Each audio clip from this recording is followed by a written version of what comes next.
The Art of War by Sun Tzu, translated by Lionel Giles. Part 1. Laying Plans.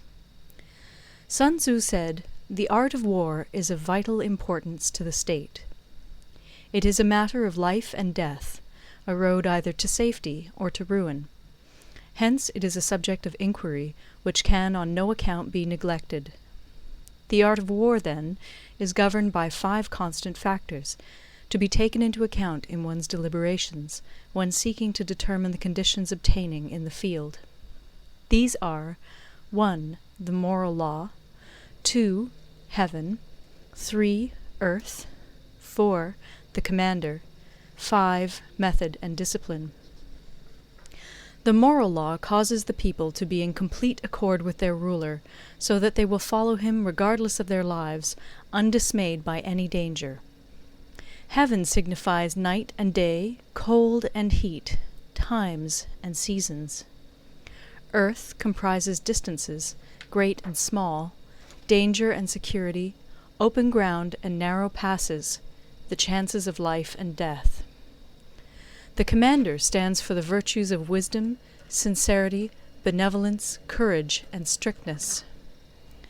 By method and discipline are to be understood the marshalling of the army in its proper subdivisions, the graduations of rank among the officers, the maintenance of roads by which supplies may reach the army, and the control of military expenditure.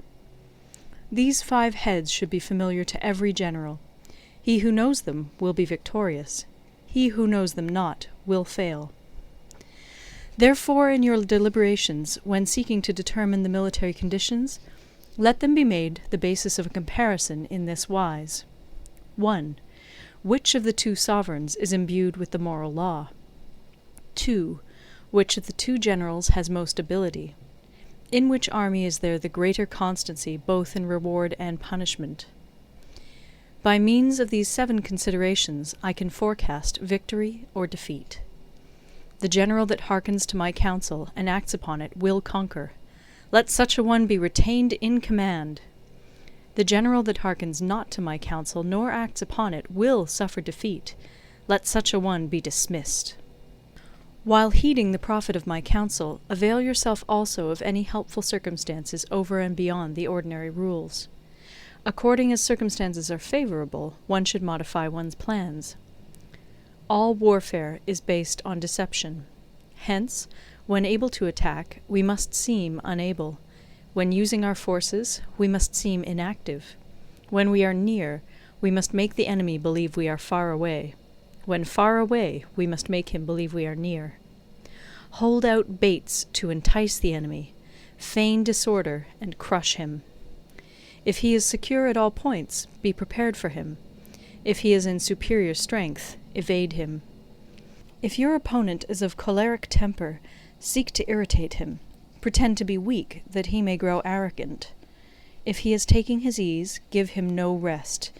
If his forces are united, separate them. Attack him where he is unprepared. Appear where you are not expected. These military devices, leading to victory, must not be divulged beforehand. Now the general who wins a battle makes many calculations in his temple ere the battle is fought. The general who loses a battle makes but few calculations beforehand. Thus do many calculations lead to victory, and few calculations to defeat. How much more no calculation at all? It is by attention to this point that I can foresee who is likely to win or lose. End of Part 1. Part 2. Waging War. Sun Tzu said, "In the operations of war, where there are in the field 1,000 swift chariots, as many heavy chariots, and 100,000 mail-clad soldiers, with provisions enough to carry them 1,000 li, the expenditure at home and at the front, including entertainment of guests, small items such as glue and paint, and sums spent on chariots and armour, will reach the total of 1,000 ounces of silver per day. Such is the cost of raising an army of 100,000 men." When you engage in actual fighting, if victory is long in coming, then men's weapons will grow dull and their ardour will be damped. If you lay siege to a town, you will exhaust your strength. Again, if the campaign is protracted, the resources of the state will not be equal to the strain. Now, when your weapons are dulled, your ardour damped, your strength exhausted, and your treasure spent, other chieftains will spring up to take advantage of your extremity. Then no man, however wise, will be able to avert the consequences that must ensue. Thus, though we have heard of stupid haste in war, cleverness has never been seen associated with long delays. There is no instance of a country having benefited from prolonged warfare. It is only one who is thoroughly acquainted with the evils of war that can thoroughly understand the profitable way of carrying it on. The skilful soldier does not raise a second levy. Neither are his supply wagons loaded more than twice. Bring war material with you from home, but forage on the enemy. Thus the army will have food enough for its needs. Poverty of the state exchequer causes an army to be maintained by contributions from a distance. Contributing to maintain an army at a distance causes the people to be impoverished. On the other hand, the proximity of an army causes prices to go up, and high prices cause the people's substance to be drained away.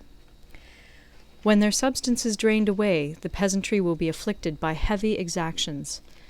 With this loss of substance and exhaustion of strength, the homes of the people will be stripped bare, and 3/10 of their income will be dissipated, while government expenses for broken chariots, worn-out horses, breastplates and helmets, bows and arrows, spears and shields, protective mantles, draught oxen, and heavy wagons will amount to 4/10 of its total revenue. Hence, a wise general makes a point of foraging on the enemy. 1 cartload of the enemy's provisions is equivalent to 20 of one's own, and likewise a single picul of his provender is equivalent to 20 from one's own store. Now, in order to kill the enemy, our men must be roused to anger.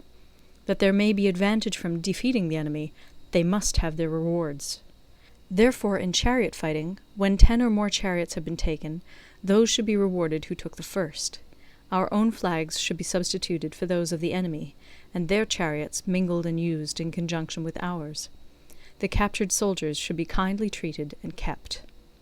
This is called using the conquered foe to augment one's own strength. In war, then, let your great object be victory, not lengthy campaigns. Thus it may be known that the leader of armies is the arbiter of the people's fate, the man on whom it depends whether the nation shall be in peace or in peril. End of Part 2. Part 3. Attack by Stratagem. Sun Tzu said, "In the practical art of war, the best thing of all is to take the enemy's country whole and intact. To shatter and destroy it is not so good. So, too, it is better to recapture an army entire than to destroy it, to capture a regiment, a detachment, or a company entire than to destroy them.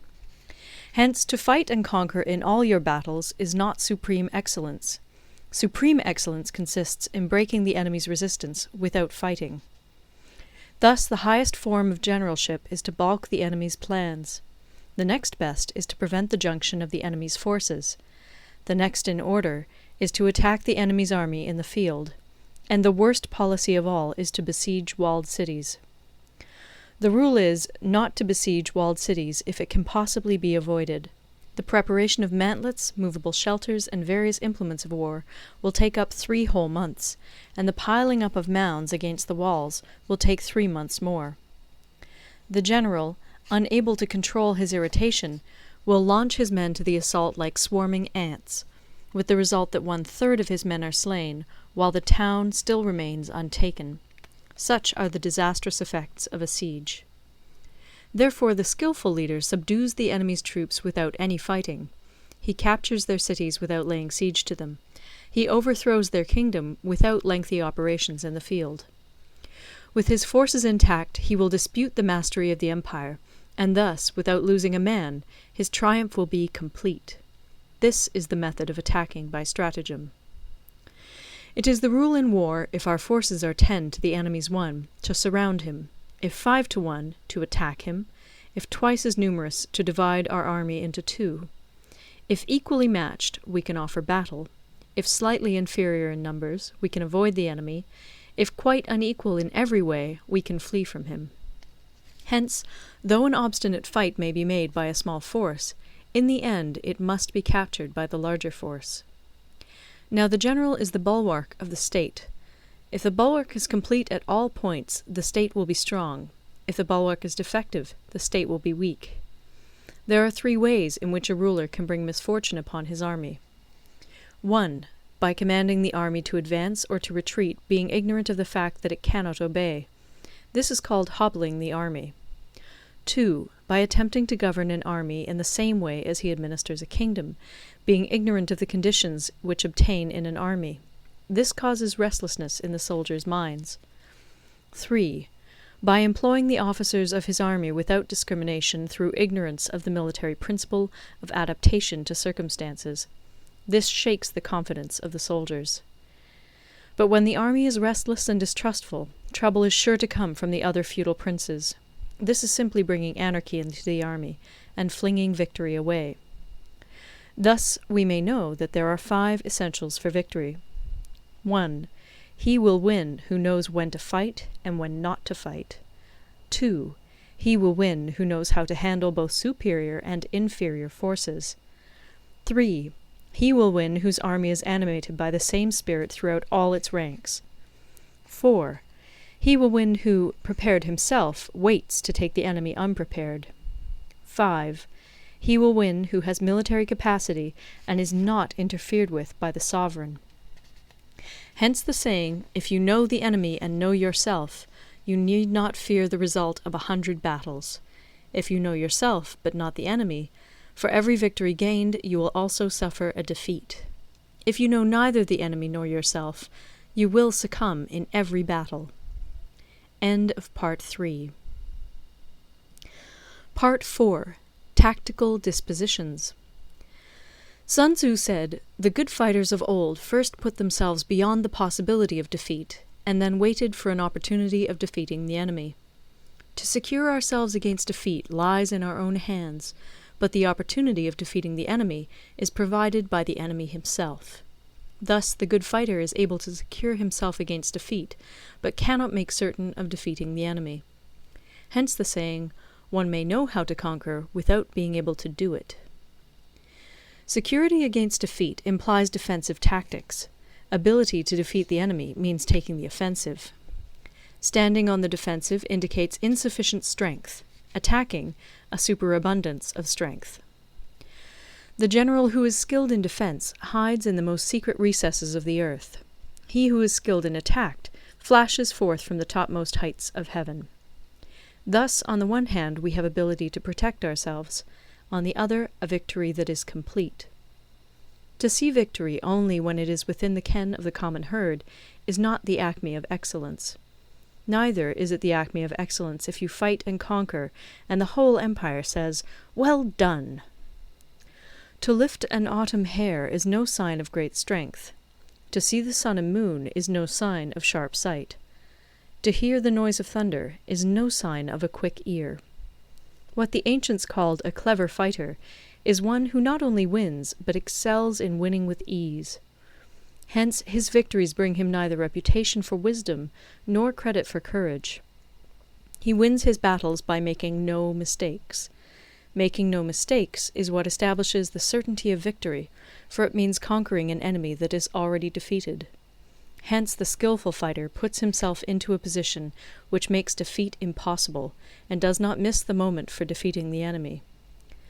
Thus it is that in war the victorious strategist only seeks battle after the victory has been won, whereas he who is destined to defeat first fights and afterwards looks for victory. The consummate leader cultivates the moral law and strictly adheres to method and discipline. Thus it is in his power to control success. In respect of military method we have, firstly, measurement, secondly, estimation of quantity, thirdly, calculation, fourthly, balancing of chances, fifthly, victory. Measurement owes its existence to earth, estimation of quantity to measurement, calculation to estimation of quantity, balancing of chances to calculation, and victory to balancing of chances. A victorious army opposed to a routed one is as a pound's weight placed in the scale against a single grain. The onrush of a conquering force is like the bursting of pent-up waters into a chasm 1,000 fathoms deep. End of Part 4. Part 5. Energy. Sun Tzu said, "The control of a large force is the same principle as the control of a few men. It is merely a question of dividing up their numbers." Fighting with a large army under your command is nowise different from fighting with a small one. It is merely a question of instituting signs and signals. To ensure that your whole host may withstand the brunt of the enemy's attack and remain unshaken, this is effected by maneuvers direct and indirect. That the impact of your army may be like a grindstone dashed against an egg, this is effected by the science of weak points and strong. In all fighting, the direct method may be used for joining battle, but indirect methods will be needed in order to secure victory. Indirect tactics, efficiently applied, are inexhaustible as heaven and earth, unending as the flow of rivers and streams. Like the sun and moon, they end but to begin anew. Like the 4 seasons, they pass away to return once more. There are not more than 5 musical notes, yet the combinations of these 5 give rise to more melodies than can ever be heard. There are not more than 5 primary colors, blue, yellow, red, white, and black, yet in combination they produce more hues than can ever be seen. There are not more than 5 cardinal tastes, sour, acrid, salt, sweet, bitter, yet combinations of them yield more flavors than can ever be tasted. In battle there are not more than 2 methods of attack, the direct and the indirect, yet these 2 in combination give rise to an endless series of maneuvers. The direct and the indirect lead on to each other in turn. It is like moving in a circle, you never come to an end. Who can exhaust the possibilities of their combination? The onset of troops is like the rush of a torrent which will even roll stones along in its course. The quality of decision is like the well-timed swoop of a falcon, which enables it to strike and destroy its victim. Therefore, the good fighter will be terrible in his onset and prompt in his decision. Energy may be likened to the bending of a crossbow, decision to the releasing of a trigger. Amid the turmoil and tumult of battle, there may be seeming disorder, and yet no real disorder at all. Amid confusion and chaos, your array may be without head or tail, yet it will be proof against defeat. Simulated disorder postulates perfect discipline. Simulated fear postulates courage. Simulated weakness postulates strength. Hiding order beneath the cloak of disorder is simply a question of subdivision. Concealing courage under their show of timidity presupposes a fund of latent energy. Masking strength with weakness is to be effected by tactical dispositions. Thus, one who is skillful at keeping the enemy on the move maintains deceitful appearances, according to which the enemy will act. He sacrifices something that the enemy may snatch at it. By holding out baits, he keeps him on the march. Then, with a body of picked men, he lies in wait for him. The clever combatant looks to the effect of combined energy, and does not require too much from individuals. Hence his ability to pick out the right men and utilize combined energy. When he utilizes combined energy, his fighting men become as it were like unto rolling logs or stones, for it is the nature of a log or stone to remain motionless on level ground, and to move when on a slope. If four-cornered, to come to a standstill, but if round-shaped, to go rolling down. Thus the energy developed by good fighting men is as the momentum of a round stone rolled down a mountain thousands of feet in height. So much on the subject of energy. End of Part 5. Part 6. Weak Points and Strong. Sun Tzu said, "Whoever is first in the field and awaits the coming of the enemy will be fresh for the fight. Whoever is second in the field and has to hasten to battle will arrive exhausted." Therefore, the clever combatant imposes his will on the enemy, but does not allow the enemy's will to be imposed on him. By holding out advantages to him, he can cause the enemy to approach of his own accord, or, by inflicting damage, he can make it impossible for the enemy to draw near. If the enemy is taking his ease, he can harass him. If well supplied with food, he can starve him out. If quietly encamped, he can force him to move. Appear at points which the enemy must hasten to defend. March swiftly to places where you are not expected. An army may march great distances without distress, if it marches through country where the enemy is not. You can be sure of succeeding in your attacks if you only attack places which are undefended. You can ensure the safety of your defense if you only hold positions that cannot be attacked. Hence that general is skillful in attack whose opponent does not know what to defend, and he is skillful in defense whose opponent does not know what to attack. O divine art of subtlety and secrecy! Through you we learn to be invisible, through you inaudible, and hence we can hold the enemy's fate in our hands. You may advance and be absolutely irresistible if you make for the enemy's weak points. You may retire and be safe from pursuit if your movements are more rapid than those of the enemy. If we wish to fight, the enemy can be forced to an engagement even though he be sheltered behind a high rampart and a deep ditch. All we need do is attack some other place that he will be obliged to relieve. If we do not wish to fight, we can prevent the enemy from engaging us even though the lines of our encampment be merely traced out on the ground. All we need do is throw something odd and unaccountable in his way. By discovering the enemy's dispositions and remaining invisible ourselves, we can keep our forces concentrated while the enemy's must be divided.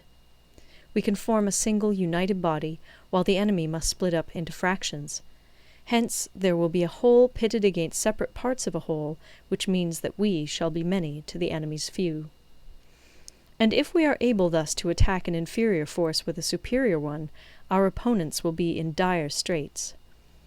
The spot where we intend to fight must not be made known, for then the enemy will have to prepare against a possible attack at several different points. And his forces being thus distributed in many directions, the numbers we shall have to face at any given point will be proportionately few. For should the enemy strengthen his van, he will weaken his rear. Should he strengthen his rear, he will weaken his van. Should he strengthen his left, he will weaken his right. Should he strengthen his right, he will weaken his left. If he sends reinforcements everywhere, he will everywhere be weak. Numerical weakness comes from having to prepare against possible attacks. Numerical strength from compelling our adversary to make these preparations against us. Knowing the place and the time of the coming battle, we may concentrate from the greatest distances in order to fight. But if neither time nor place be known, then the left wing will be impotent to succour the right equally impotent to succour the left, the van unable to relieve the rear, or the rear to support the van. How much more so if the furthest proportions of the army are anything under 100 li apart, and even the nearest are separated by several li? Though according to my estimate the soldiers of Yue exceed our own in number, that shall advantage them nothing in the matter of victory. I say then that victory can be achieved. Though the enemy be stronger in numbers, we may prevent him from fighting. Scheme so as to discover his plans and the likelihood of their success. Rouse him, and learn the principle of his activity or inactivity. Force him to reveal himself, so as to find out his vulnerable spots. Carefully compare the opposing army with your own, so that you may know where strength is superabundant and where it is deficient. In making tactical dispositions, the highest pitch you can attain is to conceal them. Conceal your dispositions, and you will be safe from the prying of the subtlest spies, from the machinations of the wisest brains. How victory may be produced for them out of the enemy's own tactics, that is what the multitude cannot comprehend. All men can see the tactics whereby I conquer, but what none can see is the strategy out of which victory is evolved. Do not repeat the tactics which have gained you one victory, but let your methods be regulated by the infinite variety of circumstances. Military tactics are like unto water, for water in its natural course runs away from high places and hastens downwards. So in war, the way is to avoid what is strong and to strike at what is weak. Water shapes its course according to the nature of the ground over which it flows. The soldier works out his victory in relation to the foe whom he is facing. Therefore, just as water retains no constant shape, in warfare there are no constant conditions. He who can modify his tactics in relation to his opponent and thereby succeed in winning may be called a heaven-born captain. The 5 elements, water, fire, wood, metal, earth, are not always equally predominant. The 4 seasons make way for each other in turn. There are short days and long. The moon has its periods of waning and waxing. End of Part 6. Part 7. Maneuvering. Sun Tzu said, "In war, the general receives his commands from the sovereign. Having collected an army and concentrated his forces, he must blend and harmonize the different elements thereof before pitching his camp. After that comes tactical maneuvering, than which there is nothing more difficult. The difficulty of tactical maneuvering consists in turning the devious into the direct, and misfortune into gain. Thus, to take a long and circuitous route, after enticing the enemy out of the way, and those starting after him, to contrive to reach the goal before him, shows knowledge of the artifice of deviation. Maneuvering with an army is advantageous, with an undisciplined multitude most dangerous. If you set a fully equipped army in march in order to snatch an advantage, the chances are that you will be too late. On the other hand, to detach a flying column for the purpose involves the sacrifice of its baggage and stores. Thus, if you order your men to roll up their buff coats and make forced marches without halting day or night, covering double the usual distance at a stretch, doing 100 li in order to wrest an advantage, the leaders of all your 3 divisions will fall into the hands of the enemy. The stronger men will be in front, the jaded ones will fall behind, and on this plan only 1/10 of your army will reach its destination. If you march 50 li in order to outmaneuver the enemy, you will lose the leader of your first division, and only half your force will reach the goal. If you march 30 li with the same object, 2/3 of your army will arrive. We may take it then that an army without its baggage train is lost, without provisions it is lost, without bases of supply it is lost. We cannot enter into alliances until we are acquainted with the designs of our neighbours. We are not fit to lead an army on the march unless we are familiar with the face of the country, its mountains and forests, its pitfalls and precipices, its marshes and swamps. We shall be unable to turn natural advantage to account unless we make use of local guides. In war, practice dissimulation and you will succeed. Whether to concentrate or to divide your troops must be decided by circumstances. Let your rapidity be that of the wind, your compactness that of the forest. In raiding and plundering be like fire, in immovability like a mountain. Let your plans be dark, and impenetrable as night, and when you move, fall like a thunderbolt. When you plunder a countryside, let the spoil be divided amongst your men. When you capture new territory, cut it up into allotments for the benefit of the soldiery. Ponder and deliberate before you make a move. He will conquer who has learnt the artifice of deviation. Such is the art of maneuvering. The Book of Army Management says, "On the field of battle, the spoken word does not carry far enough. Hence the institution of gongs and drums. Nor can ordinary objects be seen clearly enough. Hence the institution of banners and flags.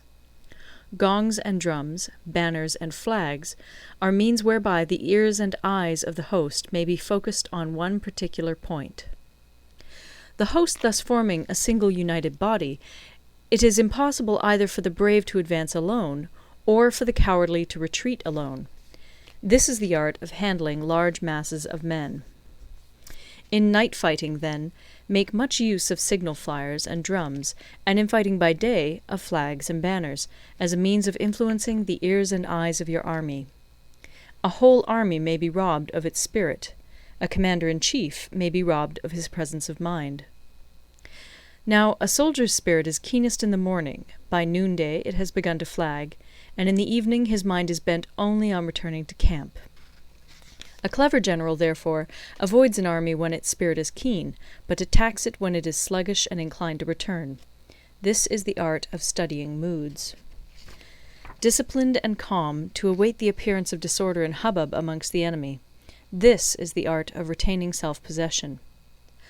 To be near the goal while the enemy is still far from it, to wait at ease while the enemy is toiling and struggling, to be well fed while the enemy is famished.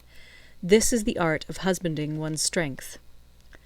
To refrain from intercepting an enemy whose banners are in perfect order, To refrain from attacking an army drawn up in calm and confident array, this is the art of studying circumstances. It is a military axiom not to advance uphill against the enemy, nor to oppose him when he comes downhill. Do not pursue an enemy who simulates flight. Do not attack soldiers whose temper is keen. Do not swallow bait offered by the enemy. Do not interfere with an army that is returning home. When you surround an army, leave an outlet free. Do not press a desperate foe too hard. Such is the art of warfare. End of Part 7. Part 8. Variation in Tactics. Sun Tzu said, "In war, the general receives his commands from the sovereign, collects his army, and concentrates his forces. When in difficult country, do not encamp. In country where highroads intersect, join hands with your allies. Do not linger in dangerously isolated positions. In hemmed-in situations, you must resort to stratagem. In desperate position, you must fight. There are roads which must not be followed, armies which must not be attacked, towns which must not be besieged, positions which must not be contested, commands of the sovereign which must not be obeyed." The general who thoroughly understands the advantages that accompany variation of tactics knows how to handle his troops. The general who does not understand these may be well acquainted with the configuration of the country, yet he will not be able to turn his knowledge to practical account. So, the student of war who is unversed in the art of war of varying his plans, even though he be acquainted with the 5 advantages, will fail to make the best use of his men. Hence, in the wise leader's plans, considerations of advantage and of disadvantage will be blended together. If our expectation of advantage be tempered in this way, we may succeed in accomplishing the essential part of our schemes. If, on the other hand, in the midst of difficulties we are always ready to seize an advantage, we may extricate ourselves from misfortune. Reduce the hostile chiefs by inflicting damage on them, and make trouble for them, and keep them constantly engaged. Hold out specious allurements, and make them rush to any given point. The art of war teaches us to rely not on the likelihood of the enemy's not coming, but on our own readiness to receive him, not on the chance of his not attacking, but rather on the fact that we have made our position unassailable. There are 5 dangerous faults which may affect a general. 1. Recklessness, which leads to destruction. 2. Cowardice, which leads to capture. 3. A hasty temper, which can be provoked by insults. 4. A delicacy of honour, which is sensitive to shame. 5. Over-solicitude for his men, which exposes him to worry and trouble. These are the 5 besetting sins of a general, ruinous to the conduct of war. When an army is overthrown and its leader slain, the cause will surely be found among these 5 dangerous faults. Let them be a subject of meditation. Part 9. The Army on the March. Sun Tzu said, "We come now to the question of encamping the army, and observing signs of the enemy. Pass quickly over mountains, and keep in the neighbourhood of valleys. Camp in high places, facing the sun. Do not climb heights in order to fight." So much for mountain warfare. After crossing a river, you should get far away from it. When an invading force crosses a river in its onward march, do not advance to meet it in midstream. It will be best to let half the army get across, and then deliver your attack. If you are anxious to fight, you should not go to meet the invader near a river which he has to cross. Moor your craft higher up than the enemy, and facing the sun. Do not move upstream to meet the enemy. So much for river warfare. In crossing salt marshes, your sole concern should be to get over them quickly, without any delay. If forced to fight in a salt marsh, you should have water and grass near you, and get your back to a clump of trees. So much for operations in salt marshes. In dry, level country, take up an easily accessible position with rising ground to your right and on your rear, so that the danger may be in front and safety lie behind. So much for campaigning in flat country. These are the 4 useful branches of military knowledge which enabled the Yellow Emperor to vanquish 4 several sovereigns. All armies prefer high ground to low, and sunny places to dark. If you are careful of your men and camp on hard ground, the army will be free from disease of every kind, and this will spell victory. When you come to a hill or a bank, occupy the sunny side, with the slope on your right rear. Thus you will at once act for the benefit of your soldiers, and utilize the natural advantages of the ground. When, in consequence of heavy rains up country, a river which you wish to ford is swollen and flecked with foam, you must wait until it subsides. Country in which there are precipitous cliffs with torrents running between, deep natural hollows, confined places, tangled thickets, quagmires, and crevasses, should be left with all possible speed and not approached. While we keep away from such places, we should get the enemy to approach them. While we face them, we should let the enemy have them on his rear. If in the neighbourhood of your camp there should be any hilly country, ponds surrounded by aquatic grass, hollow basins filled with reeds, or woods with thick undergrowth, they must be carefully routed out and searched, for these are places where men in ambush or insidious spies are likely to be lurking. When the enemy is close at hand and remains quiet, he is relying on the natural strength of his position. When he keeps aloof and tries to provoke a battle, he is anxious for the other side to advance. If his place of encampment is easy of access, he is tendering a bait. Movement amongst the trees of a forest shows that the enemy is advancing. The appearance of a number of screens in the midst of thick grass means that the enemy wants to make us suspicious. The rising of birds in their flight is the sign of an ambuscade. Startled beasts indicate that a sudden attack is coming. When there is dust rising in a high column, it is the sign of chariots advancing. When the dust is low, but spread over a wide area, it betokens the approach of infantry. When it branches out in different directions, it shows that parties have been sent to collect firewood. A few clouds of dust, moving to and fro, signify that the army is encamping. Humble words and increased preparations are signs that the enemy is about to advance. Violent language and driving forward as if to the attack are signs that he will retreat.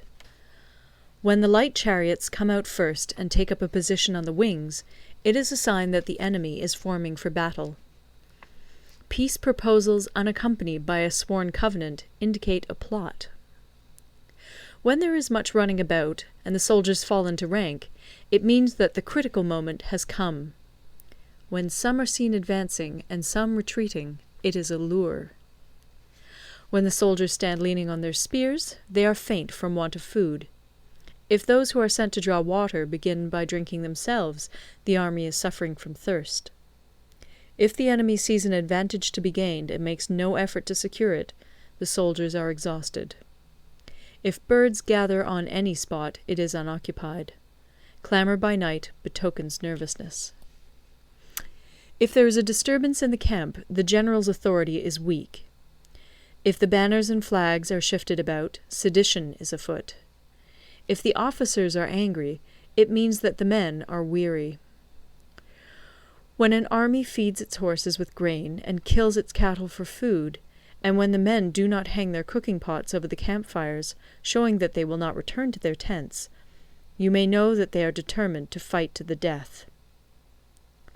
The sight of men whispering together in small knots, or speaking in subdued tones, points to disaffection amongst the rank and file. Too frequent rewards signify that the enemy is at the end of his resources. Too many punishments betray a condition of dire distress. To begin by bluster, but afterwards to take fright at the enemy's numbers, shows a supreme lack of intelligence. When envoys are sent with compliments in their mouths, it is a sign that the enemy wishes for a truce. If the enemy's troops march up angrily and remain facing ours for a long time without either joining battle or taking themselves off again, the situation is one that demands great vigilance and circumspection. If our troops are no more in number than the enemy, that is amply sufficient. It only means that no direct attack can be made. What we can do is simply to concentrate all our available strength, keep a close watch on the enemy, and obtain reinforcements.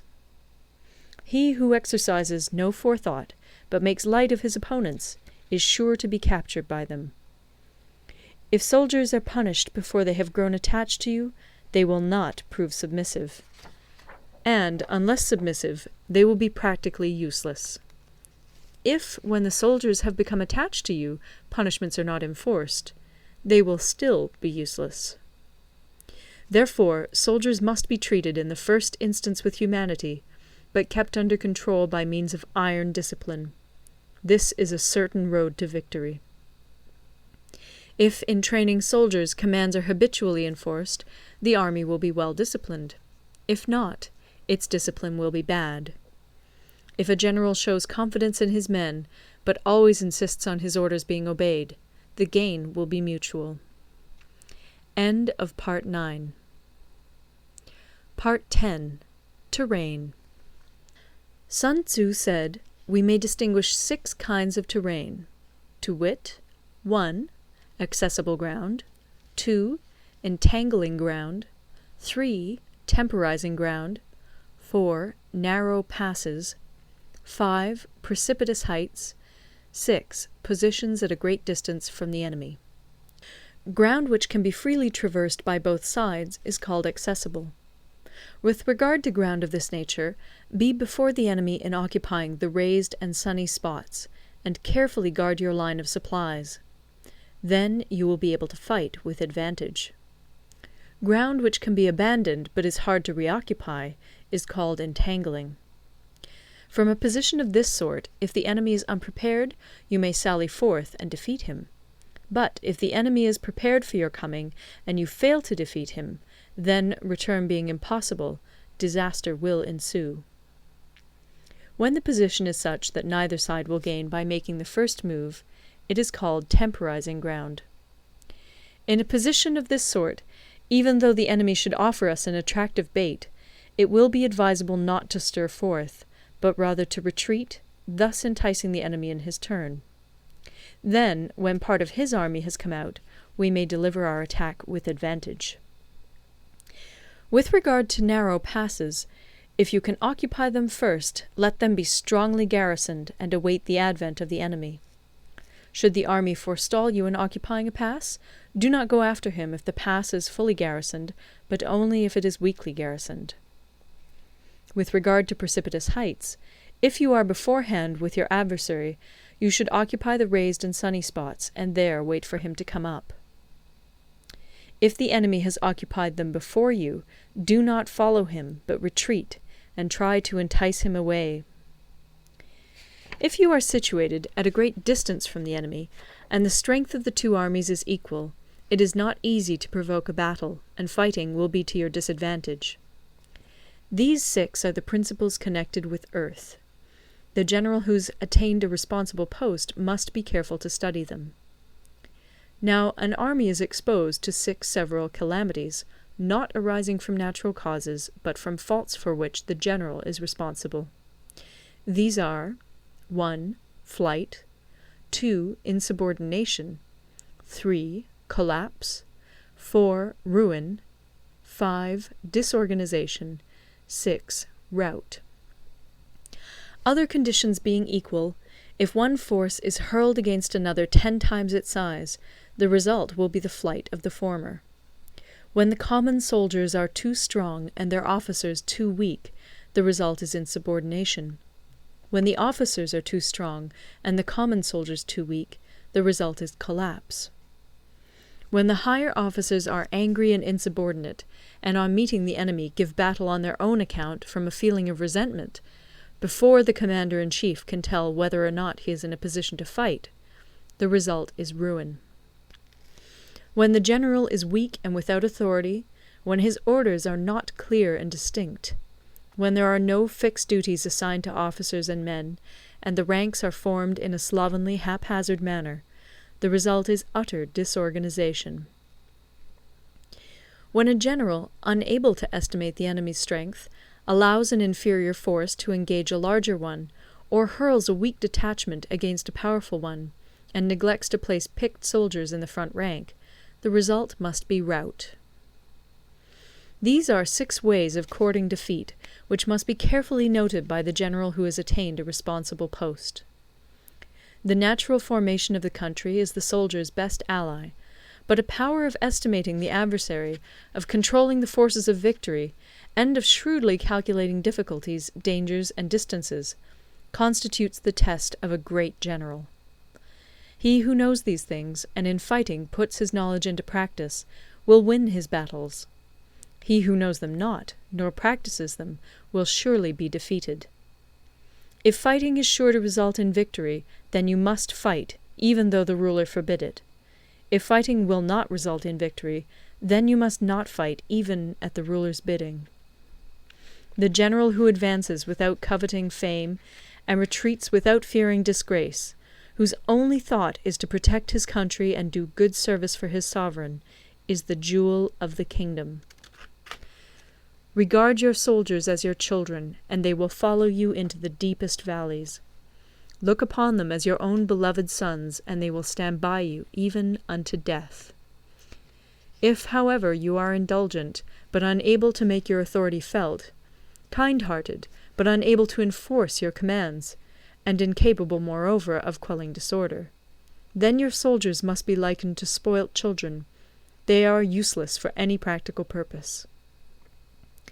If we know that our own men are in a condition to attack, but are unaware that the enemy is not open to attack, we have gone only half-way towards victory.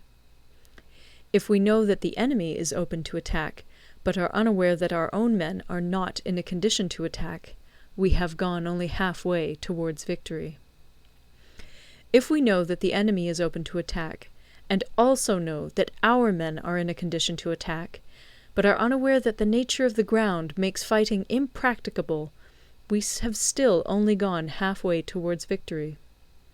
Hence the experienced soldier, once in motion, is never bewildered. Once he has broken camp, he is never at a loss. Hence the saying, "If you know the enemy and know yourself, your victory will not stand in doubt. If you know heaven and know earth, you may make your victory complete." End of Part 10. Part 11. The 9 Situations. Sun Tzu said, "The art of war recognizes 9 varieties of ground. 1. Dispersive ground. 2. Facile ground. 3. Contentious ground. 4. Open ground. 5. Ground of intersecting highways. 6. Serious ground. 7. Difficult ground. 8. Hemmed-in ground. 9. Desperate ground. When a chieftain is fighting in his own territory, it is dispersive ground.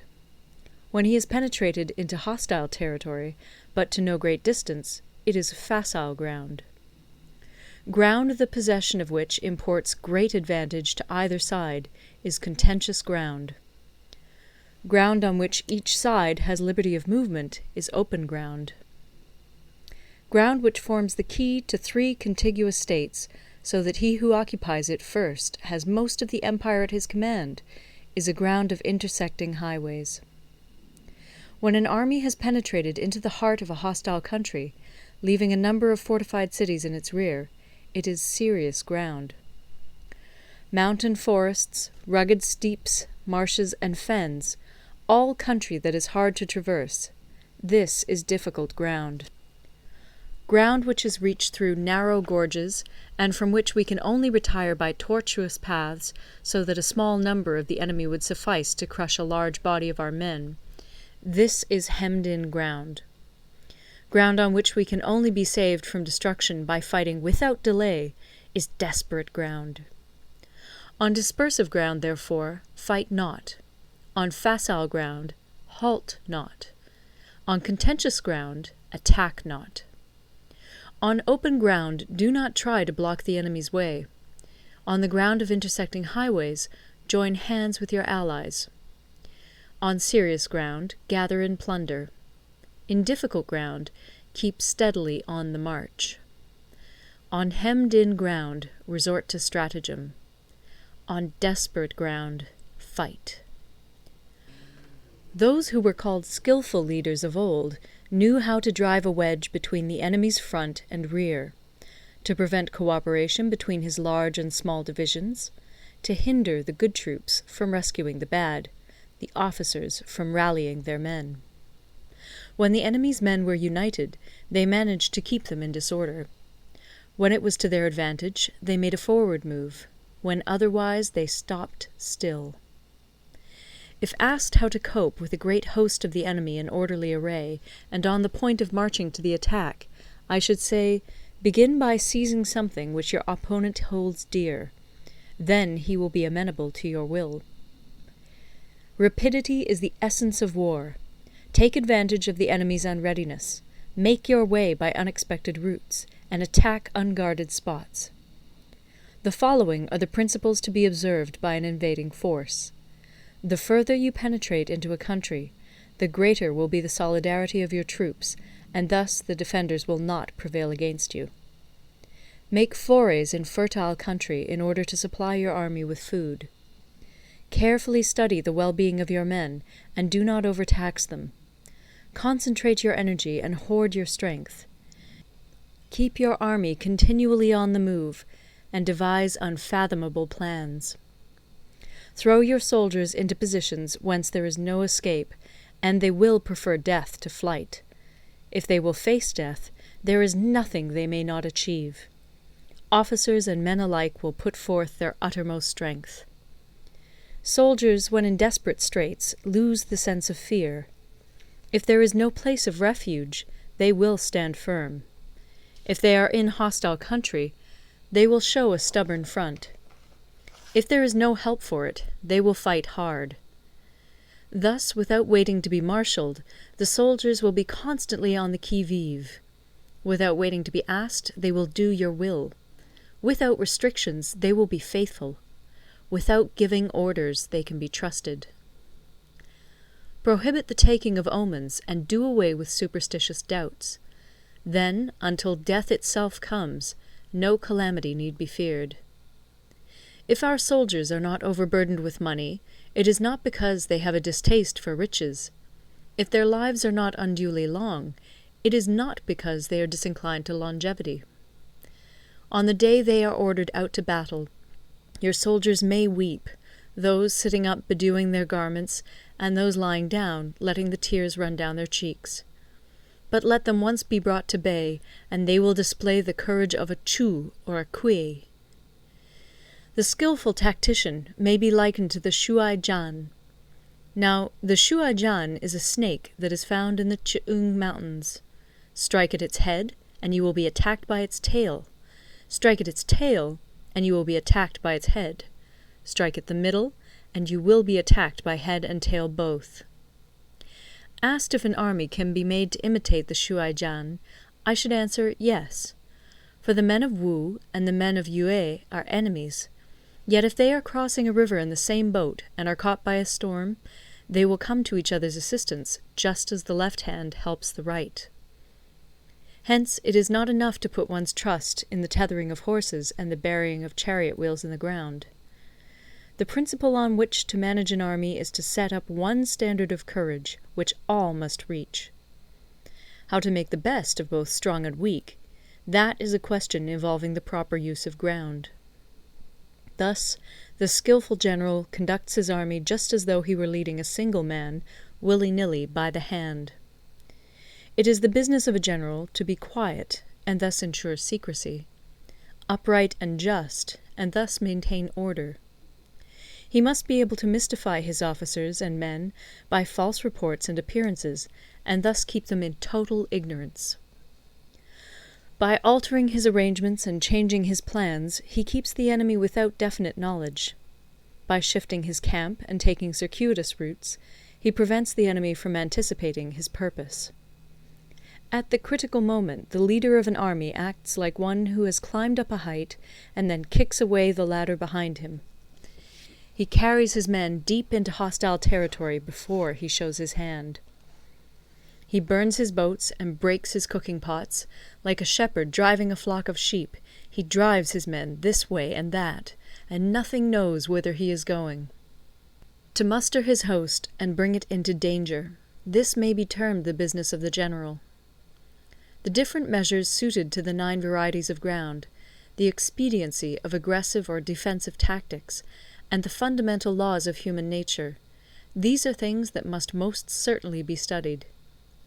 When invading hostile territory, the general principle is that penetrating deeply brings cohesion. Penetrating but a short way means dispersion. When you leave your own country behind and take your army across neighborhood territory, you find yourself on critical ground. When there are means of communication on all 4 sides, the ground is one of intersecting highways. When you penetrate deeply into a country, it is serious ground. When you penetrate but a little way, it is facile ground. When you have the enemy's strongholds on your rear and narrow passes in front, it is hemmed-in ground. When there is no place of refuge at all, it is desperate ground. Therefore, on dispersive ground I would inspire my men with unity of purpose.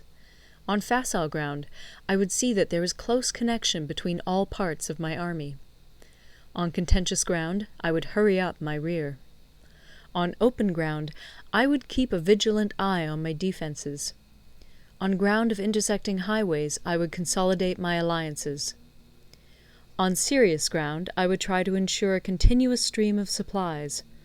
On difficult ground, I would keep pushing on along the road. On hemmed-in ground, I would block any way of retreat. On desperate ground, I would proclaim to my soldiers the hopelessness of saving their lives. For it is the soldier's disposition to offer an obstinate resistance when surrounded, to fight hard when he cannot help himself, and to obey promptly when he has fallen into danger. We cannot enter into alliance with neighbouring princes until we are acquainted with their designs. We are not fit to lead an army on the march unless we are familiar with the face of the country, its mountains and forests, its pitfalls and precipices, its marshes and swamps. We shall be unable to turn natural advantages to account unless we make use of local guides. To be ignored of any one of the following 4 or 5 principles does not befit a warlike prince. When a warlike prince attacks a powerful state, his generalship shows itself in preventing the concentration of the enemy's forces.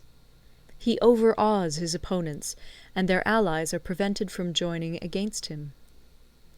Hence he does not strive to ally himself with all and sundry, nor does he foster the power of other states. He carries out his own secret designs, keeping his antagonists in awe. Thus he is able to capture their cities and overthrow their kingdoms. Bestow rewards without regard to rule, issue orders without regard to previous arrangements, and you will be able to handle a whole army as though you had to do with but a single man. Confront your soldiers with the deed itself. Never let them know your design. When the outlook is bright, bring it before their eyes, but tell them nothing when the situation is gloomy. Place your army in deadly peril, and it will survive. Plunge it into desperate straits, and it will come off in safety. For it is precisely when a force has fallen into harm's way that it is capable of striking a blow for victory. Success in warfare is gained by carefully accommodating ourselves to the enemy's purpose. By persistently hanging on the enemy's flank, we shall succeed in the long run in killing the commander-in-chief. This is called ability to accomplish a thing by sheer cunning. On the day that you take up your command, block the frontier passes, destroy the official tallies, and stop the passage of all emissaries. Be stern in the council chamber, so that you may control the situation. If the enemy leaves the door open, you must rush in. Forestall your opponent by seizing what he holds dear, and subtly contrive to time his arrival on the ground. Walk in the path defined by rule, and accommodate yourself to the enemy until you can fight a decisive battle. At first, then, exhibit the coyness of a maiden, until the enemy gives you an opening. Afterwards emulate the rapidity of a running hare, and it will be too late for the enemy to oppose you. End of Part 11. Part 12. The Attack by Fire. Sun Tzu said, "There are 5 ways of attacking with fire. The first is to burn soldiers in their camp. The second is to burn stores. The third is to burn baggage trains. The fourth is to burn arsenals and magazines. The fifth is to hurl dropping fire amongst the enemy." In order to carry out an attack, we must have means available. The material for raising fire should always be kept in readiness. There is a proper season for making attacks with fire, and special days for starting a conflagration. The proper season is when the weather is very dry. The special days are those when the moon is in the constellations of the Sieve, the Wall, the Wing, or the Crossbar, for these 4 are all days of rising wind. In attacking with fire, one should be prepared to meet 5 possible developments. 1. When fire breaks out inside to enemy's camp, respond at once with an attack from without. 2. If there is an outbreak of fire, but the enemy's soldiers remain quiet, bide your time and do not attack. 3. When the force of the flames has reached its height, follow it up with an attack, if that is practicable. If not, stay where you are. 4. If it is possible to make an assault with fire from without, do not wait for it to break out within, but deliver your attack at a favorable moment. 5. When you start a fire, be to windward of it. Do not attack from the leeward. A wind that rises in the daytime lasts long, but a night breeze soon falls. In every army, the 5 developments connected with fire must be known, the movements of the stars calculated, and a watch kept for the proper days. Hence, those who use fire as an aid to the attack show intelligence. Those who use water as an aid to the attack gain an accession of strength. By means of water, an enemy may be intercepted, but not robbed of all his belongings.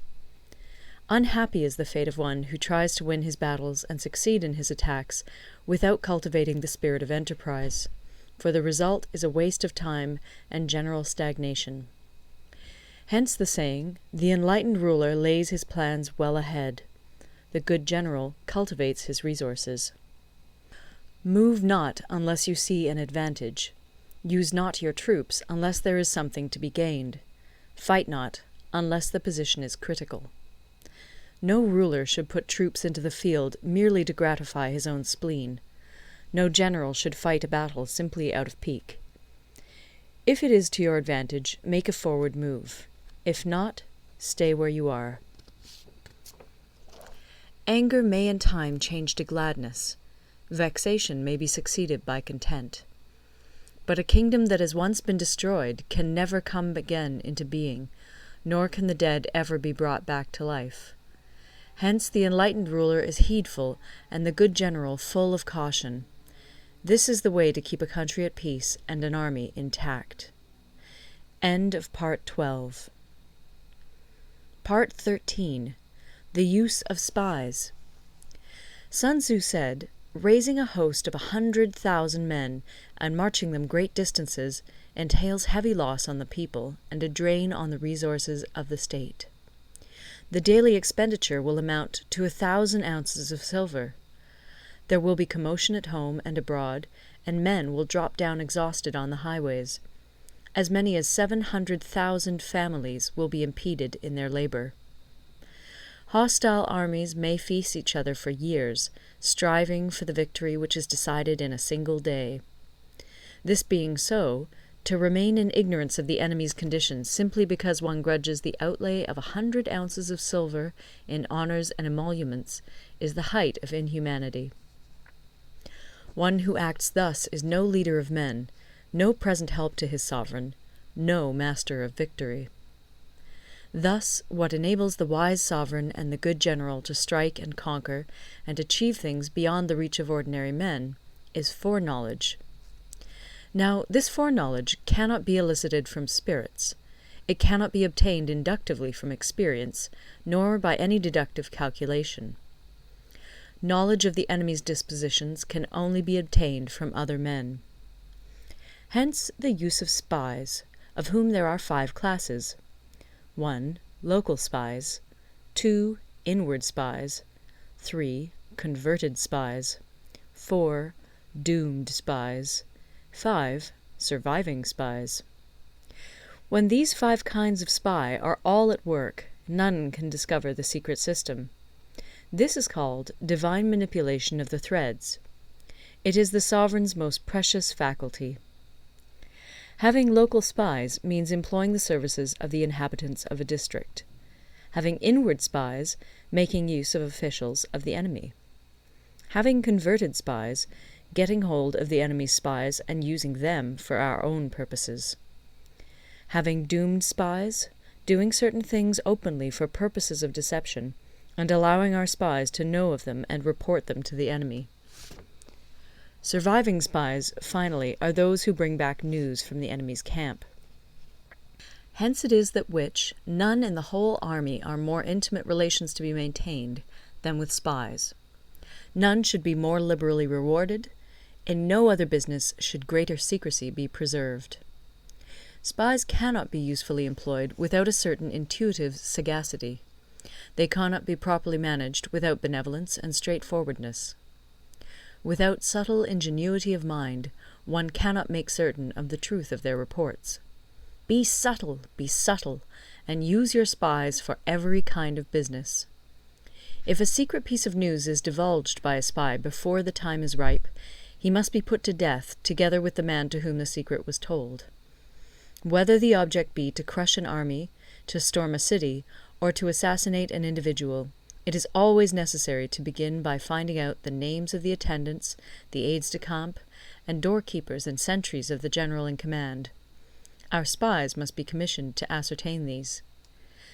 The enemy's spies, who have come to spy on us, must be sought out, tempted with bribes, led away, and comfortably housed. Thus they will become converted spies and available for our service. It is through the information brought by the converted spy that we are able to acquire and employ local and inward spies. It is owing to this information again that we can cause the doomed spy to carry false tidings to the enemy. Lastly, it is by this information that the surviving spy can be used on appointed occasions.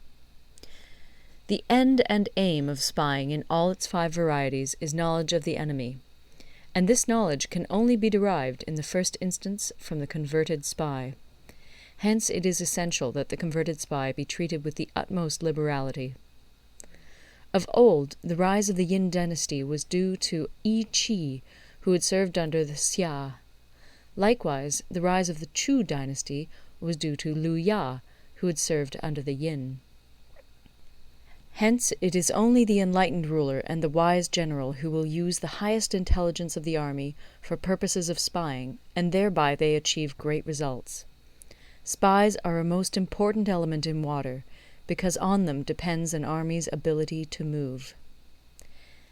End of the Art of War.